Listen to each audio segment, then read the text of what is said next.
i fuqishmi, i vetmi nga dhënjimtar, El Qadir. Emri El Qadir, i vetmi nga dhënjimtar, rrjedh nga folja Qadara, që ka dy kuptime, kuptimin e fuqisë dhe aftësisë, si dhe kuptimin e dhënies me mas dhe përcaktim. Në kuptimin e fundit, folja Qadara përdoret në ajetin kuranor. Ata nuk e çmuan Allahun me atë madhështinë që i takon. Ez-Zumer 67. Emri El Qadir, i cili shfaqet 12 herë në Kur'an, vjen me të dyja këto kuptime. Për shembull, ajetet e mëposhme përmendin këtë emër lidhur me aftësinë dhe fuqinë e Allahut. Thuaj, ai ka fuqi t'ju shpëtoj, por edhe t'ju sjell dënim prej së larti ose prej së poshti nën këmbët tuaja, apo t'ju ndaj në grupe e ta luftoni njëri tjetrin. Shi se si i sqarojmë faktet në mënyrë që të kuptojmë. El An'am 65. Në të vërtetë, ne kemi fuqi të ta tregojmë ty atë që ua kemi premtuar atyre. El Mu'minun 95. A nuk është i fuqishëm ai që krijoi qiejt e tokën, të krijoi njerëz si kundër që i krijoi ata? Po, ai është krijuesi, i dijshmi. Yasin 81. Ajeti vijues e citon këtë emër derisa diskuton caktimin dhe përcaktimin e Allahut ndaj krijimtarisë, dhe ne bëm përcaktimin e krijimit.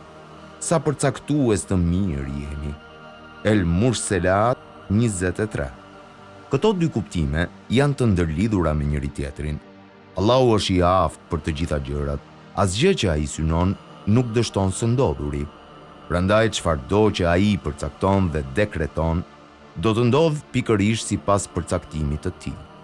Emri El Qadir, i fuqishmi, rrjedh nga folja Qadara, por është më e theksuar.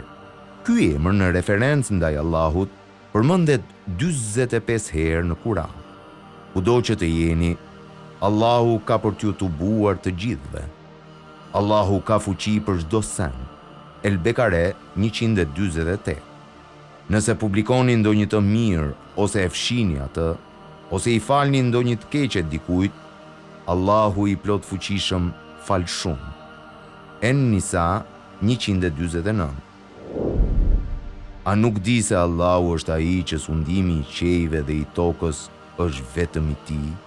Andaj ai dënon atë që do dhe e fal atë që do. Allahu është i plot fuqishëm për çdo gjë. El Maide 40. Allahu ka fuqi për t'ju ndihmuar atyre muslimanëve. El Hajj 39. Allahu është ai që e përmbush vullnetin e tij përmes veprimeve të tij të qëllimshme. Allahu e lidh vullnetin e tij me të qenit i aftë për të gjitha gjërat në ajetin vijues.